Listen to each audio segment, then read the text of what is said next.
हाय दोस्तों, आपका PM study centre में बहुत बहुत स्वागत है। तो चलिए आज के इस वीडियो में हम क्लास 12 संस्कृत के चैप्टर सुभाषी रत्नानी अर्थात जिसका अर्थ होता है सुभाषित रूपी रत्न, तो इसके मोस्ट इम्पॉर्टेंट श्लोक को देखेंगे जो कि बोर्ड एग्जाम में पूछे जा चुके हैं और इस वर्ष भी बोर्ड एग्जाम में पूछे जाएंगे। और मात्र यही संस्कृत में एक चैप्टर है जिससे कि श्लोक बोर्ड एग्जाम में आता है। यदि आप ये 5-6 श्लोक आप तैयार कर लेंगे तो इसमें से 2 श्लोक आपके बोर्ड एग्जाम में आएगा ही आएगा, जिसमें से एक करना होता है।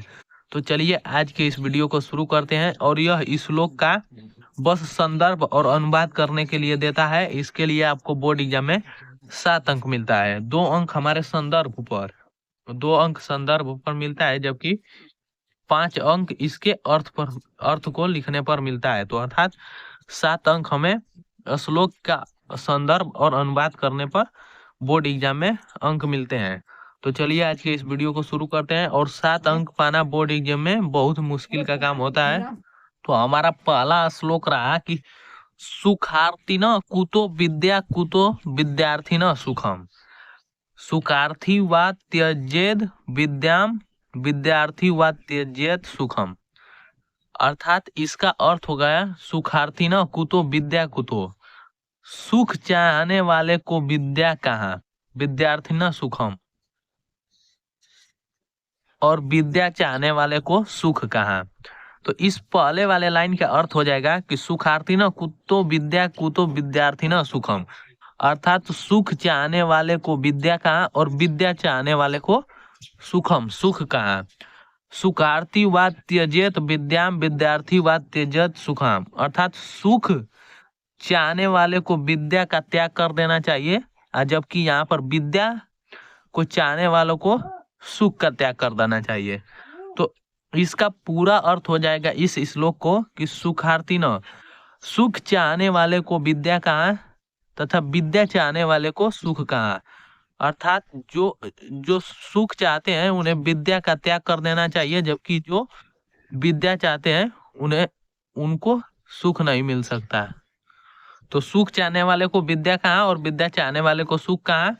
अर्थात जो सुख चाहते हैं उन्हें विद्या का त्याग कर देना चाहिए और जो विद्या चाहते हैं उन्हें सुख का त्याग कर देना चाहिए। तो इसका अर्थ यह हो जाएगा। और इसमें यह लिखना है संदर्भ। इसका चलिए संदर्भ लिखते हैं पहले। कि संदर्भ में हम लिखेंगे कि प्रस्तुत श्लोक हमारे पाठ्य पुस्तक, इसका लिखेंगे संदर्भ। तो प्रस्तुत श्लोक हमारे पाठ्य पुस्तक संस्कृत दर्शिका के सुभाषी रत्नानी नामक पाठ से लिया गया है या सुभाषी रत्नानी नामक पाठ से उद्धृत है। तो चलिए इसका पहले संदर्भ लिखते हैं। तो संदर्भ लिखेंगे प्रस्तुत श्लोक, यहाँ पर बड़ा सा रहेगा श्लोक में, प्रस्तुत श्लोक हमारे पाठ्य पुस्तक संस्कृत दर्शिका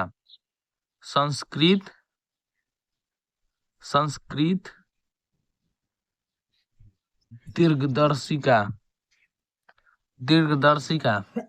तो ये हमारा हो जाएगा दीर्घदर्शिका, संस्कृत दीर्घदर्शिका के सुभाषी रत्नानी, यहाँ पर लिखेंगे सुभाषी रत्नानी नामक पाठ से उद्धृत है या लिया गया है, पाठ से लिया गया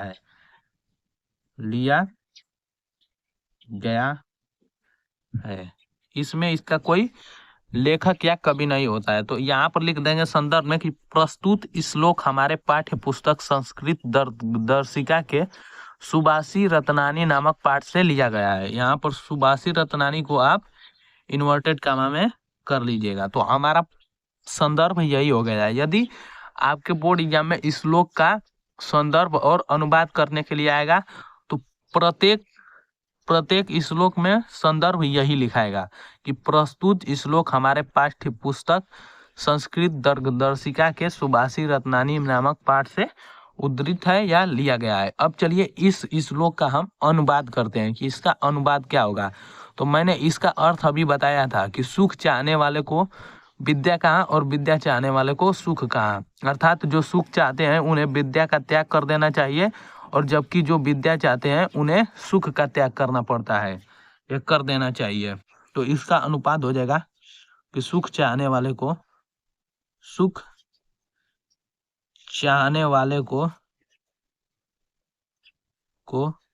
विद्या कहाँ, यहाँ पर कामा लगाएंगे, और विद्या चाहने वाले को सुख कहाँ। तो इसका हो जाएगा अगला कि और विद्या चाहने वाले को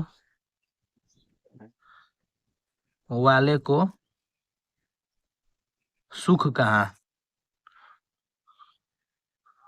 विद्या चाहने वाले को सुख कहाँ,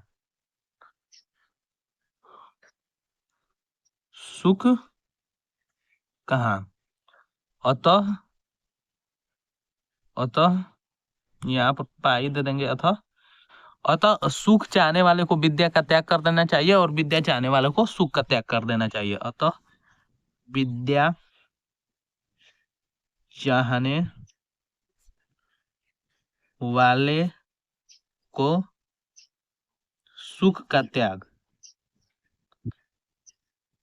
सुख का त्याग कर देना चाहिए,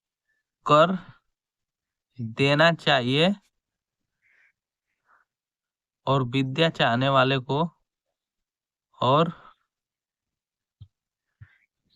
विद्या चाहने वाले को सुख का त्याग कर देना चाहिए, सुख का त्याग कर देना चाहिए। तो ये है हमारा इस दिए गए श्लोक का अर्थ, संदर्भ और अनुवाद। तो सुख चाहने वाले को विद्या कहाँ और विद्या चाहने वाले को सुख कहाँ। अर्थात जो सुख को चाहते हैं उन्हें विद्या त्याग देना चाहिए, और जो विद्या चाहते हैं उन्हें सुख को त्याग देना चाहिए। तो इस श्लोक का अर्थ यही होगा। चलिए अब दूसरे श्लोक को देखते हैं कि जो कि बोर्ड एग्जाम में अधिक बार पूछा जा चुका है। तो इसका अर्थ है हमारा श्लोक है कि जल बिंदु निपातेन क्रमशः पूयते घट स हेतु सर्व विद्यानाम धर्मस्य च धर्मस्य च धनस्य च। तो चलिए इसका भी संदर्भ और अनुवाद करते हैं। तो जल बिंदु निपातेन पूयत घट स हेतु सर्व विद्यानाम धर्मस्य च धनस्य च। तो इसका संदर्भ लिखेंगे। तो जो हम ऊपर संदर्भ लिखे हैं पहले वाले श्लोक का, वही संदर्भ हम इसमें ही लिखेंगे, क्योंकि ये भी हमारे सुभाषी रत्नानी से ही लिया गया है। तो लिखेंगे कि प्रस्तुत श्लोक हमारे पाठ्य पुस्तक संस्कृत दर्शिका के सुभाषी रत्नानी नामक पाठ से लिया गया है।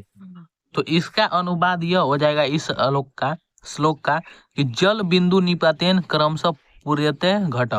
जल बिंदु अर्थात जल की बूंद, पूर्यते घट मतलब संपूर्ण घड़ा, घट का मतलब घड़ा होगा। निपातेन क्रमशः, निपातेन मतलब गिरना। तो जल की बूंदे गिरते गिरते संपूर्ण घड़ा भर जाता है। सह हेतु सर्व विद्यानाम धर्मस्य च धनस्य च। सह हेतु का मतलब उसी प्रकार, उसी कारण। सर्व विद्यानाम मतलब विद्या, धर्मस्य का मतलब धर्म और धनस्य का मतलब धन। जिस प्रकार जल की बूंदे गिरने से पूरा घड़ा पूर्णतः भर जाता है, उसी प्रकार विद्या, धर्म और धन का संचय भी जल की बूंद की भांति धीरे धीरे होता है। अर्थात इस श्लोक का कहने का मतलब है कि जैसे जल की बूंदे एक एक गिरते गिरते पूरा घड़ा भर जाता है, उसी प्रकार विद्या, धर्म और धन का संचय धीरे धीरे होता है। अर्थात ऐसा कोई व्यक्ति नहीं है जो कि एक बार ही पढ़े और उसे सब कुछ याद हो जाए। वो भी धीरे धीरे पढ़ते पढ़ते बहुत सारा ज्ञान प्राप्त कर लेता है। उसी प्रकार धर्म भी है और उसी प्रकार धन भी। कोई व्यक्ति मात्र कम समय में ही अमीर नहीं बन सकता, वो भी धीरे धीरे अमीर बनता है। इसी प्रकार कहा गया है इस श्लोक के माध्यम की जी की जैसे जल की बूंदे गिरते गिरते पूरा घड़ा भर जाता है, उसी प्रकार या विद्या हो या धर्म हो या धन हो, वो भी जल की भांति ही धीरे धीरे उसका संचय होता है। तो इसका हो जाएगा अर्थ कि जल बिंदु निपातेन, जल की बूंदे गिरने से, जल की बूंदे बूंदे गिरने से संपूर्ण घड़ा भर जाता है। गिरने से क्रमशः घड़ा भर जाता है, घड़ा भर जाता है। सहेतु, उसी प्रकार उसी प्रकार उसी प्रकार सर्व विद्यानाम धर्मस्य च धनस्य च, उसी प्रकार धन विद्या की प्राप्ति धीरे धीरे होती है। उसी प्रकार सर्व विद्यानाम, उसी प्रकार विद्या, कामा धर्म, कामा धन आदि का संचय धीरे धीरे होता है, धीरे धीरे होता धीरे धीरे होता है। इसका अर्थ यही हो जाएगा कि जिस प्रकार जल की बूंदे गिरने से पूरा घड़ा भर जाता है, उसी प्रकार धर्म हो, धन हो, विद्या हो, उसका भी संचय जल की भांति धीरे धीरे उसका भी संचय होता है। अगला श्लोक है हमारा कि न चौरहार्य न राजाहार्य न भ्रांति भाज्य न च भारकारी व्यय कृते वृद्धते एवं नित्य विद्याधनम सर्वधनम प्रधानम। तो इस श्लोक भी बोर्ड एग्जाम की दृष्टि से बहुत ही इंपॉर्टेंट है। यह पूछा भी जा चुका है, तो इसे बढ़िया तरीके से समझने का कष्ट कीजिएगा।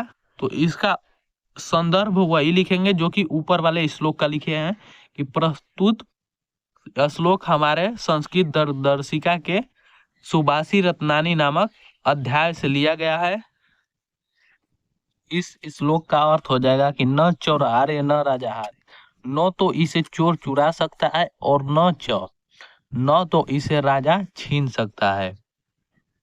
राजा हारे का मतलब हरण करना, न तो इसे राजा छीन सकता है या हरण कर सकता है। न भ्रांति भाज्य, न की भ्रात मतलब भाई, न तो भाई में इसका बंटवारा किया जा सकता है, और न च भारकारी, और न ही इसका कोई शरीर पर बोझ होता है। व्यय कृते वृद्धते मतलब व्यय मतलब खर्च करने का मतलब यहाँ पर विद्या को बांटने से बढ़ता है। एवं नित्यम विद्यानम धनम, और नित्य विद्यानम धनम स्वधन प्रदानम, और यहाँ पर कहा गया है कि नित्यम विद्यानम धनम सर्वधनम प्रदानम, इसलिए विद्या को सभी धनों में सबसे सर्वश्रेष्ठ और प्रधान कहा गया है। तो चलिए इसका अनुवाद लिख देते हैं यहाँ पर। इसका अनुवाद हो जाएगा कि न चौरहार्य, न तो इसे विद्या रूपी धन को यहाँ पर कहा गया है। इस पैराग्राफ में विद्या रूपी धन के बारे में कहा गया है कि न तो इसे चोर चुरा सकता है, न तो इसे चोर चुरा सकता है और न तो राजा छीन सकता है, राजा छीन सकता है। न भ्रांत भाज्य, न इसका भाई में बंटवारा किया जा सकता है, न इसका न इसमें भाई हिस्सेदार हो सकता है या बंटवारा किया जा सकता है। न न इसे भाई बांट सकता है, भाई बांट सकता है, और न बारकारी, और न ही इसका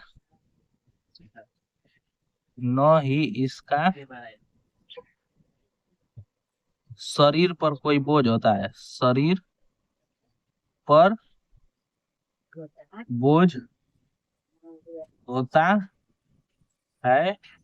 व्यय कृत्य वृद्धते, मतलब खर्च करने से, विद्या को बांटने से यह बढ़ता है। इसको बांटने से, इसको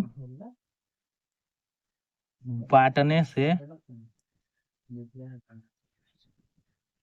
बढ़ता है।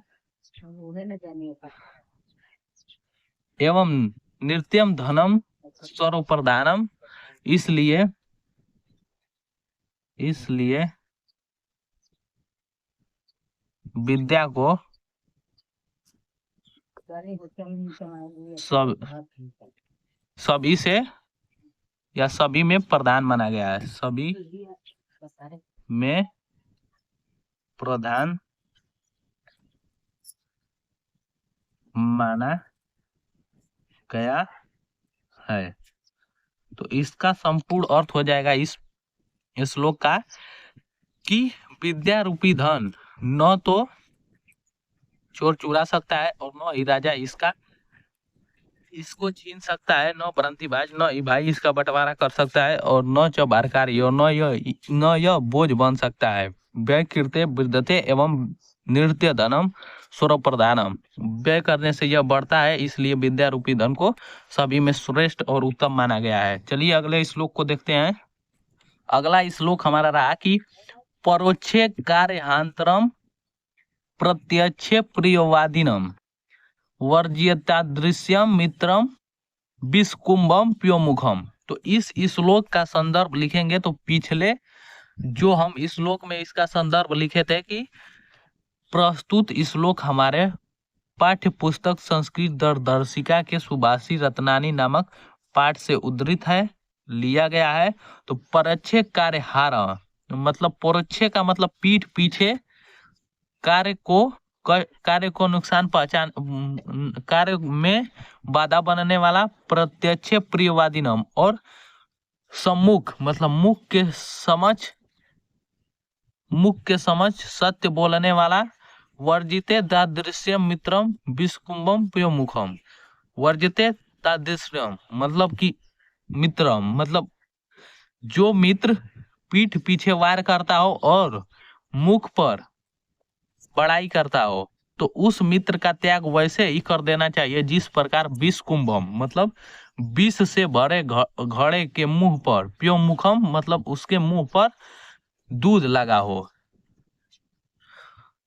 इसका हो जाएगा कि पीठ पीछे कार्य को नष्ट करने वाला और सम्मुख प्रिय अर्थात मीठा बोलने वाला मित्र का उसी प्रकार त्याग कर देना चाहिए जिस प्रकार मुख पर लगे और विष से भरे घड़े का त्याग कर दिया जाता है। अर्थात यदि किसी घड़ा में विष भरा है और उसके मुंह पर दूध लगा है, तो उसे तो हम पिएंगे नहीं, और कोई पी भी लेगा क्योंकि समझेगा कि इसके मुंह पर दूध लगा है तो इसमें यह घड़ा दूध से ही भरा है। तो ऐसा नहीं करना है।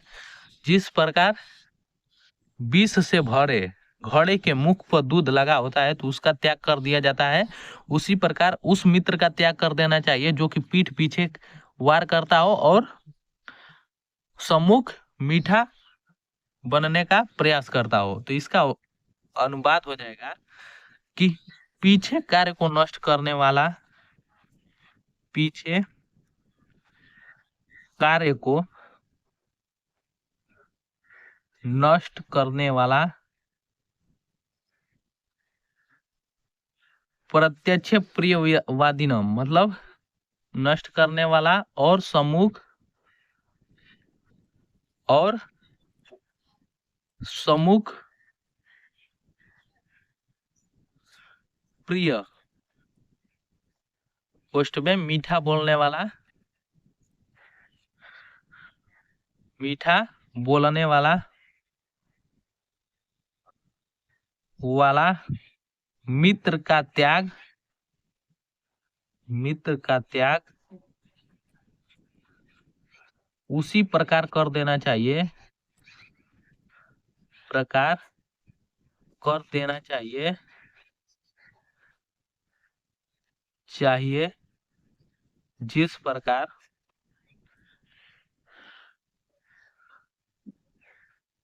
जिस प्रकार मुख पर दूध लगे, मुख पर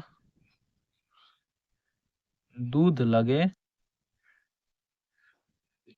मुख पर दूध लगे और विष से बड़े घड़े को छोड़ दिया जाता है। मुख पर दूध लगे तथा विष से भरे, विष से भरे घड़े का त्याग कर दिया जाता है, त्याग कर दिया जाता है।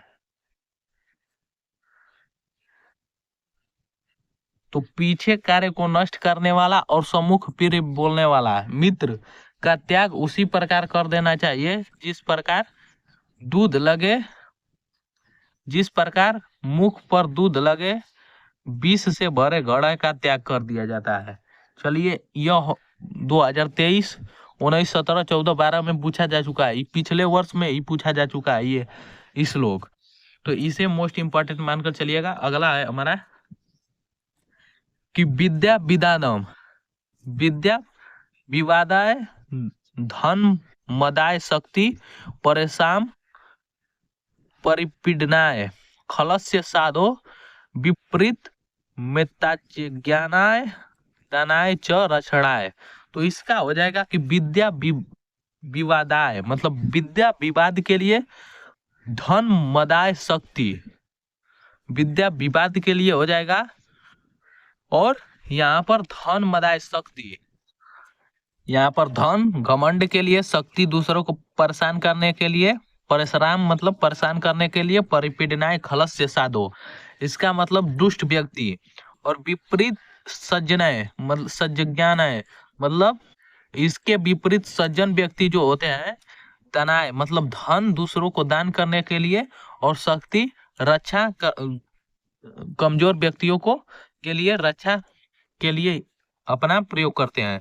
तो यहाँ पर हो जाएगा कि दुष्ट व्यक्ति विद्या विवाद के लिए और धन घमंड के लिए, जबकि शक्ति दूसरे को परेशान करने के लिए प्रयोग करता है। ठीक इसके विपरीत ही एक सज्जन व्यक्ति यहाँ पर विद्या विवाद के लिए नहीं, यहाँ पर विद्या ज्ञान के लिए, और धन यहाँ पर धन संपत्ति ये सब दान करने के लिए और शक्ति दूसरों की रक्षा करने के लिए प्रयोग करता है। तो इसका हो जाएगा कि दुष्ट व्यक्ति विद्या विवाद के लिए, विद्यावाद विवाद के लिए, विद्यावाद विवाद के लिए धनम मदाय मतलब संपत्ति घमंड के लिए, धन घमंड के लिए, धन हमारा घमंड के लिए, धन घमंड के लिए जो होते हैं दुष्ट व्यक्ति वो विद्या विवाद के लिए, और धन घमंड के लिए शक्ति दूसरे व्यक्ति को परेशान करने के लिए, शक्ति दूसरे को कष्ट पहुंचाने के लिए,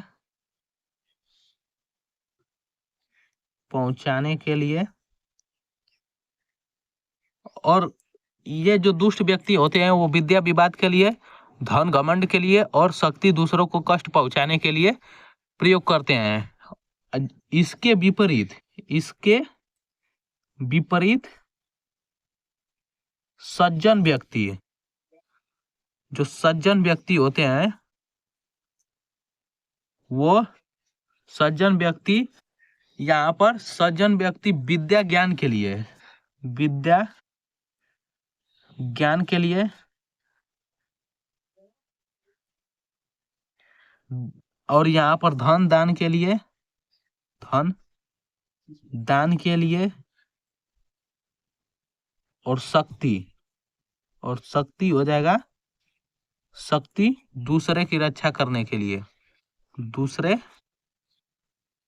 की रक्षा करने के लिए प्रयोग करते हैं।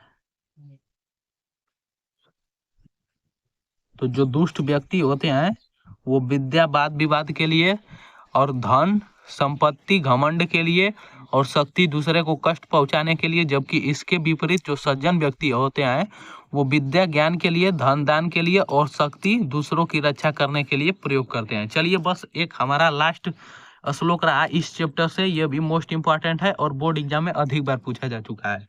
तो यहाँ पर हमारा अगला श्लोक रहा कि ब्रजादपि कठोराणि मृदुनानि कुसुमादपि लोकोत्तरणाम चेतांसी को न विज्ञातु महर्ति।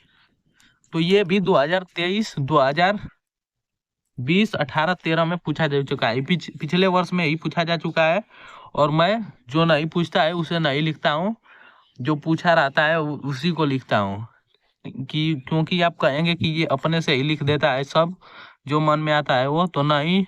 हमारे चैनल पर जो इम्पोर्टेंट रहता है और जो सन में पूछा जाता है उसी को लिखा जाता है। तो प्रजादपि कठोराणी मतलब ब्रज से भी कठोर, मृदुनानी कुसुमादपि मतलब कुसुम, कुसुम मतलब पुष्प, पुष्प से भी मृदुनानी मतलब कोमल, लोकातरणाम चेतांसी को न विज्ञातु महर्ति।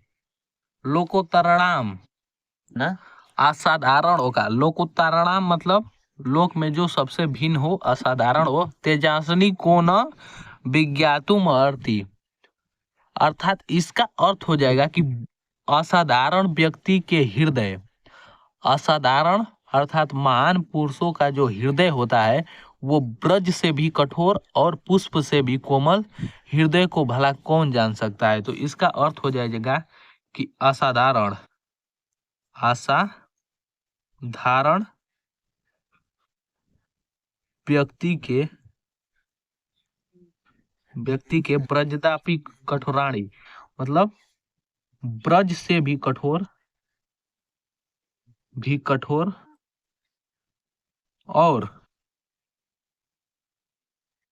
मृदुनानी कुसुमादपि पुष्प से भी कोमल, पुष्प से भी कोमल, कोमल हृदय को भला कौन जान सकता है, भला कौन जान सकता, यहाँ पर दिखाई नहीं देगा, जा सकता है। तो इसका हो जाएगा अर्थ कि असाधारण व्यक्ति का जो हृदय होता है वो ब्रज से भी कठोर और पुष्प से भी कोमल हृदय को भला कौन जान सकता है। तो ये थे हमारे सुभाषी रत्नानी के मोस्ट इम्पोर्टेंट श्लोक जो कि बोर्ड एग्जाम में पूछे जा चुके हैं, और इस वर्ष भी इन छह श्लोक मैं आपको बताया हूँ, इस 6 श्लोक में से पक्का ही 2 आपके बोर्ड एग्जाम में आएंगे ही आएंगे, और 2 में से किसी एक का आपका संदर्भ और अनुवाद करना होता है। तो उम्मीद करता हूँ दोस्तों कि आपको यह वीडियो बहुत ही पसंद आया होगा, और यदि वीडियो पसंद आया होगा तो इसे ज़्यादा से ज़्यादा लाइक, शेयर और चैनल को सब्सक्राइब करना ना भूलें। और वीडियो को लास्ट तक देखने के लिए बहुत बहुत धन्यवाद।